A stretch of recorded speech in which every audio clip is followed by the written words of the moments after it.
दोस्तों जितनी भी पहले मैंने वीडियोस बनाई हैं सभी वीडियोस में आपको अपने अलग अलग तरह के अधिकारों के बारे में बताया है। क्रिमिनल केसेस पर कैसे फाइट की जाती है, क्रिमिनल केसेस कैसे चलते हैं, कैसे बेल लेते हैं और तिहाड़ जेल की जिंदगी कैसी है उन कैदियों की, जितने भी लोग बंद हैं या फिर हिंदुस्तान में जितने भी जेल हैं उन सभी जेलों में किस तरह से कैदियों की जिंदगी है, कैसे जेल में मीटिंग होती है, क्या क्या सुविधाएं मिलती हैं, इन सब पर मैंने पहले वीडियोस बनाई है। आप उन वीडियोस को जाकर देख सकते हैं। अपने देश का कानून और अपने देश का संविधान आपको ऐसे कई सारे अधिकार देता है। जो इंसान या जो व्यक्ति अभी जेल में है, जेल में जाने के बाद क्या सभी तरह के अधिकार उससे छीन लिए जाते हैं?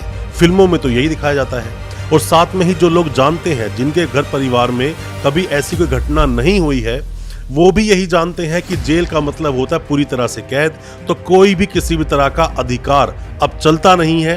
कुछ भी अगर वो चाहें भी तो वहां पर सिर्फ जानवरों की तरह जिंदगी व्यतीत करनी होगी।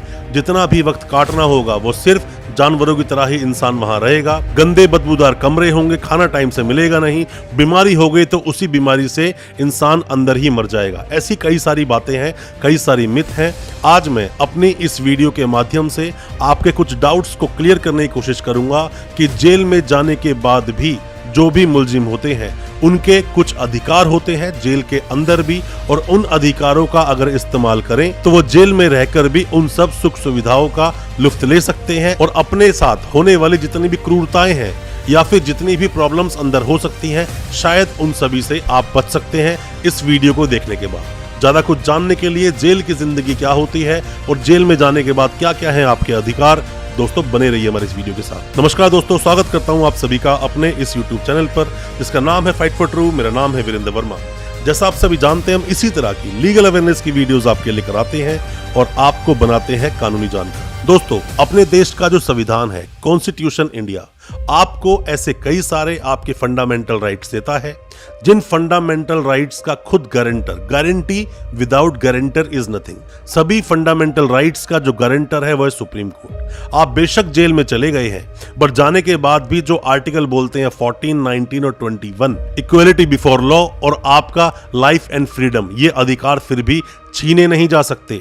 ऐसा नहीं है कि आपको अरेस्ट कर लिया तो आपकी जिंदगी के सब तरह के अधिकार खत्म हो गए। दोस्तों, किसी भी देश में, किसी भी साम्राज्य में, किसी भी समाज में जब कोई कानून बनाए जाते हैं तो कानून बनाए जाते हैं लोगों की भलाई के लिए, कि लोगों के साथ कुछ गलत होना। पर जब यही कानून लोगों की जिंदगी दुभर कर दें तो वो कानून नहीं रह जाते। तो वो एक ऐसी तरह की कंडीशंस इंपोज कर दी जाती है जो कि इंसान के लिए सही नहीं होती। तो आपके अधिकार क्या क्या हैं? सबसे पहला अधिकार आप समझिए कि आप जब भी जेल में अगर हैं तो तब तक आपको गुनहगार नहीं माना जा सकता जब तक आपका अपराध सिद्ध ना हो जाए। तो आपको उन अपराधियों की तरह ट्रीट नहीं किया जा सकता। हालांकि आप जेल में है तो उतनी आजादी तो आपको नहीं मिलेगी, पर हाँ, an accused is innocent until proven guilty, आपके साथ उस तरह व्यवहार नहीं किया जा सकता। दूसरा आपका जो अधिकार है वो निःशुल्क कानूनी सहायता।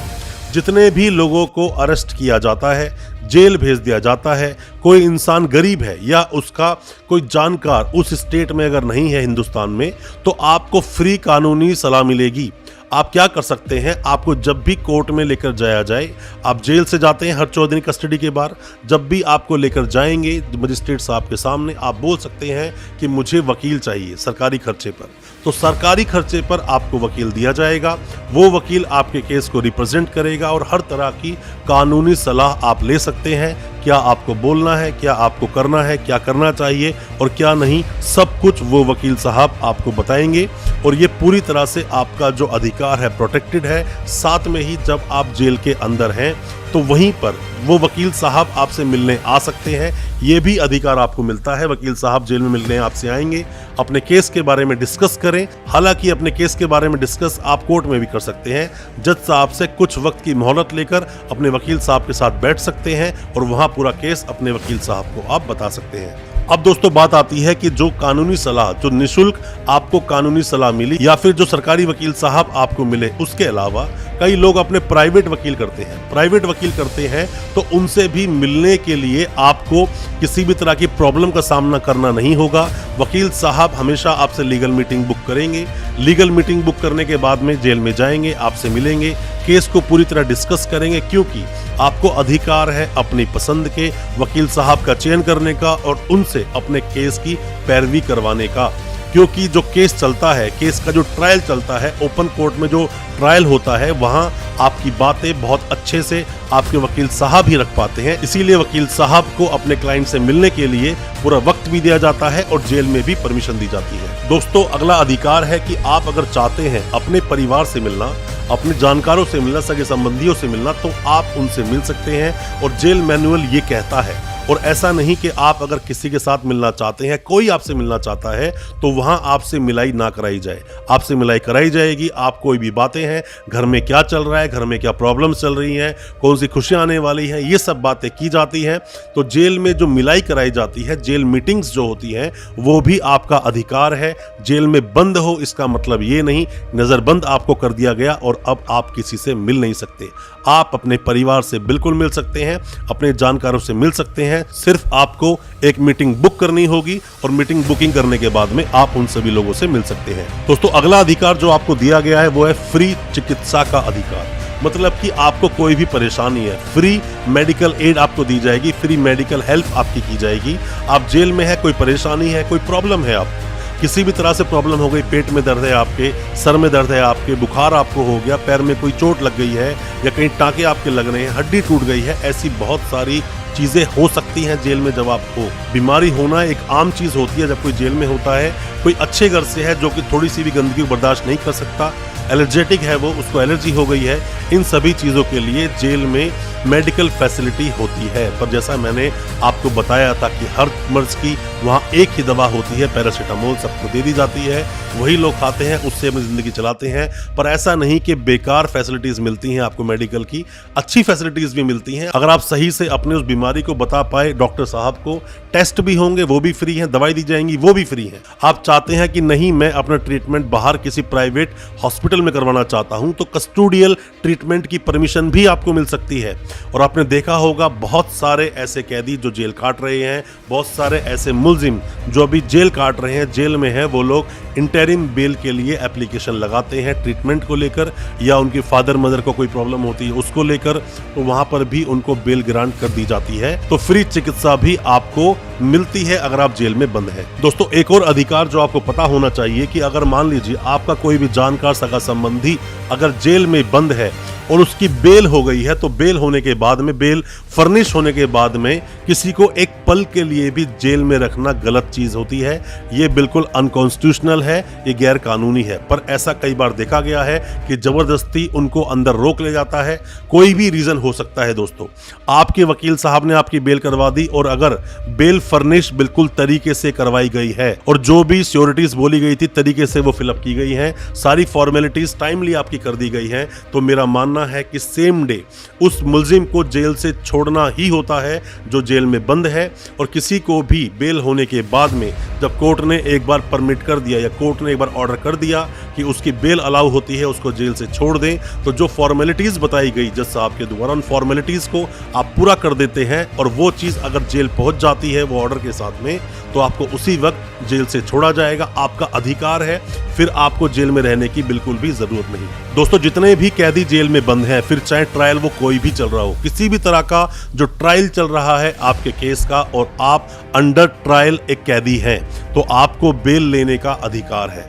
बेल आपका अधिकार है, किसी भी केस में बेल मिलना आपका अधिकार है, क्योंकि जो केस का ट्रायल चलता है वो सालों साल चलता है, लंबा ट्रायल चलता है। जरूरी नहीं कि तब तक किसी भी व्यक्ति को जेल में ही रखा जाए। और ये बेल मिलने का आपका अधिकार बनता क्यों है, आप ये भी समझिए, क्योंकि कहते हैं an accused is innocent until proven guilty. जब तक किसी भी उस मुलजिम का अपराध सिद्ध ना हो तब तक वो मुलजिम नहीं होता, उसको आप जेल में नहीं रख सकते। दोस्तों, एक जजमेंट मैं आपको बताता हूँ। जजमेंट था Balchand Baliya versus state of Rajasthan, 1977 का जजमेंट है, जिसमें बात बोली गई कि bail is a rule and jail is a exception. मतलब कि जो बेल है वो एक रूल बनता है, किसी भी अंडर ट्रायल जो कैदी है, प्रिजनर जो अंदर बंद है, बेल एक रूल है और जेल जो है वो एक्सेप्शन है। सभी को, जितने भी कैदी अंदर बंद है, अंडर ट्रायल उनका केस चल रहा है, उनको बेल दे देनी चाहिए और जो ट्रायल चलेगा उसके बाद तय होगा कि वो एक्विट किया जाएगा या फिर कन्विक्ट किया जाएगा। दोस्तों आपका अगला अधिकार जो बोलता है जो भी कैदी अंदर जेल में बंद है, किसी भी केस में वो बंद है, अंडर ट्रायल है या फिर कन्विक्शन हो चुका है, तो उनसे गुलामों की तरह मजदूरी नहीं कराई जा सकती। उन्होंने जो भी मजदूरी की है, जो भी काम किया है, उसका मिनिमम वेजेस या मिनिमम जो वेतन होता है वो उसको देना पड़ेगा, वो जो अंदर काम कर रहा है। मैंने आपको पहले बताया था जितने भी जेल में लोग बंद हैं सभी अंदर जाने के बाद कुछ ना कुछ काम करते हैं, क्योंकि जितने भी अंदर लोग हैं अलग से कोई लोगों को हायर किया नहीं जाता काम करने के लिए। सभी काम वो कैदी ही करते हैं जो कैदी अंदर बंद होते हैं। हालांकि अलग अलग काम के हिसाब से उनके वेजेस बने होते हैं,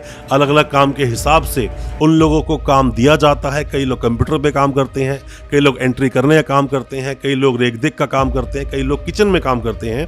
अलग अलग तरह से सबके काम बढ़ जाते हैं और उनकी मजदूरी जो एक मिनिमम वेज जो तय किया है भारतीय सरकार ने वो उनको दी जाती है। अगला दोस्तों आपका अधिकार आता है अगर आप जेल में हैं, क्योंकि जेल में रहने वाले लोगों के कई सारे अधिकार हैं।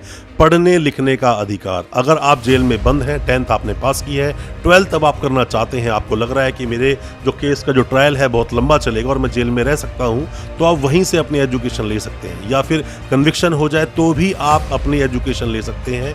पढ़ाई में आप जो भी पढ़ाई करना चाहते हैं फॉर्म भराया जा सकता है, डिस्टेंस से फॉर्म भरवाए जाते हैं। जितने भी कोर्सेज डिस्टेंस से ही कराए जाते हैं उन सभी कोर्सेज के लिए आप आवेदन डाल सकते हैं, कोर्स कंप्लीट कर सकते हैं और सरकारी खर्चा होता है, ज़्यादा कुछ फीस भी नहीं होती उसके अंदर। आप एडमिशन ले सकते हैं, अपनी एजुकेशन ले सकते हैं। कोई भी किताब पढ़ना चाहते हैं उसकी अर्जी लगा सकते हैं, किताब भी आपको मुहैया करा दी जाएगी। एजुकेशन लेने का आपका अधिकार है।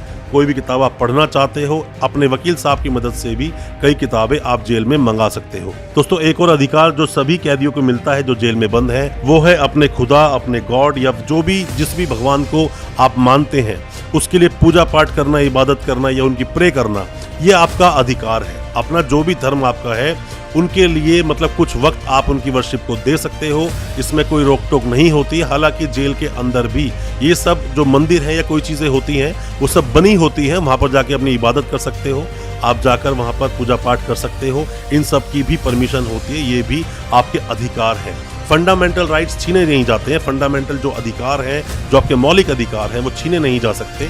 ऐसे बहुत सारे अधिकार हैं, आपको अगर पता होंगे तो जेल में जाने के बाद भी कम से कम उन सब अधिकारों का लुत्फ या फिर उन सब अधिकारों का इस्तेमाल आप जेल में रहते हुए भी कर सकते हैं। दोस्तों अच्छा लगा हो आज का वीडियो, हमारी वीडियो को ज़्यादा से ज़्यादा अपने दोस्तों, परिजन, परिवार में शेयर करें ताकि वो भी अपने आप को कानूनी जानकार बना सके। और अच्छा लगा हो आज का वीडियो, हमारे चैनल को अभी सब्सक्राइब करें, साथ में लगा बेल आइकन जरूर दबा दें ताकि इसी तरह की लीगल अवेयरनेस की वीडियोस आप तक पहुंच सके सबसे पहले। बहुत बहुत शुक्रिया दोस्त, धन्यवाद हमारे इस वीडियो के साथ बने रहने के लिए।